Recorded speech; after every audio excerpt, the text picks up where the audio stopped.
各位网友，大家好，欢迎来到保密说。这期话题我们说一说中国失控的气象科研气球，无意间呢检验了一下美国本土的防空能力。这两天呢，美国的各大媒体的头条全部都被中国的空飘气球所占据。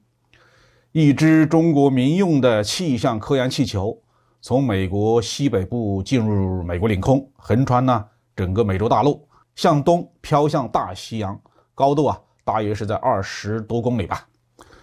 中国外交部门及时做出解释，表示气球呢是受西风带的影响失去了控制，并非故意。但是各路美国媒体和舆论人士就像打了鸡血一样不肯罢休。美国国务卿布林肯甚至宣布因为气球的问题推迟访问中国。那最新的消息，当地时间2月4号，当这一支气球接近美国大西洋沿岸一个封闭领空的时候，美军出动 F-22 战斗机发射了导弹，将气球击落。中国外交部门呢，2月5号表示强烈的不满和抗议，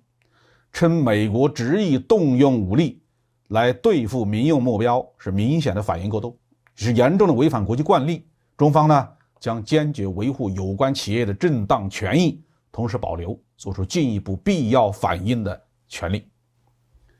美国顽固地把这支气球称为军用侦察气球，反映了美国人的复杂的心态。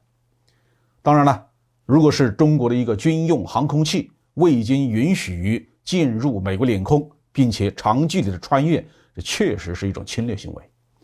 对于入侵自己领空的这种行为，美国政府它是有完整的法律体系和应变预案的，怎么会任由着一个气球横穿美国大陆而不采取任何行动呢？如果是这样的话，那随便什么国家都可以把自己的飞机飞到美国上空去转一圈。所以美国无论是从政府到军方，实际上都是非常清楚，这真的是一次民用气球的失控，绝不是什么军事侦察行为。用气球或者是飞艇进行侦察，这是美国中央情报局在上个世纪50年代常用的手法。他们经常利用西风带从欧洲放飞气球，吊着侦察设备从西向东横穿苏联，拍摄地面目标。但是中情局很快就发现这种做法很愚蠢，因为气球的控制能力很差，你根本不知道它会飘到哪里去。拍到的照片呢，多数毫无用处，很多气球中途坠落，落到了苏联的手里，还暴露了美国侦察相机侦察器材的秘密。于是呢，美国就改用 U-2 侦察机。但是1960年 U-2 被苏联击落，让美国人丢尽了脸面。从那以后，美国就基本上就转向卫星侦察了。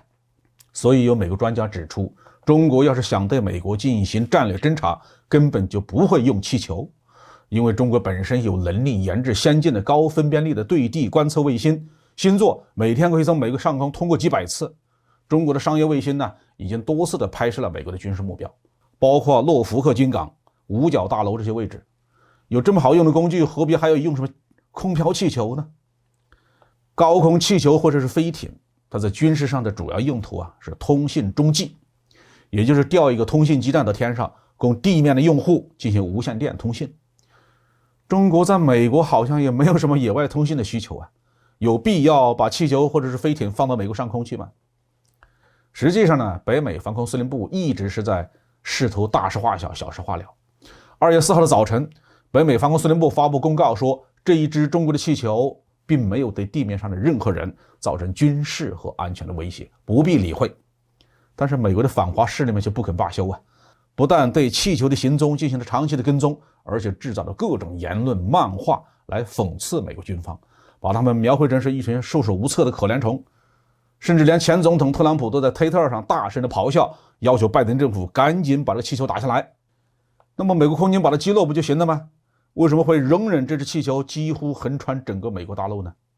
从技术上分析的话，美军当然有办法将这个2到3万米高度上的无人气球打下来。估计是美国的决策层对这个民用目标到底如何处置，在什么位置进行处置，打掉以后会带来哪些政治与安全的后果，一直在进行评估分析。这需要一定的反应时间呢。同时呢，这个气球真要处理起来的话，不是那么容易，因为它的飞行速度很慢，飞机很难抓住它，它又没有太强烈的电磁信号特征，导弹呢也不容易锁定和攻击。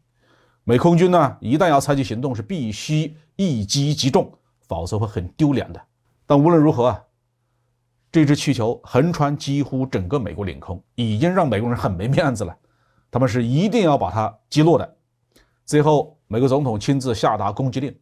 在美国东海岸外面的领海上空出动2架 F-22，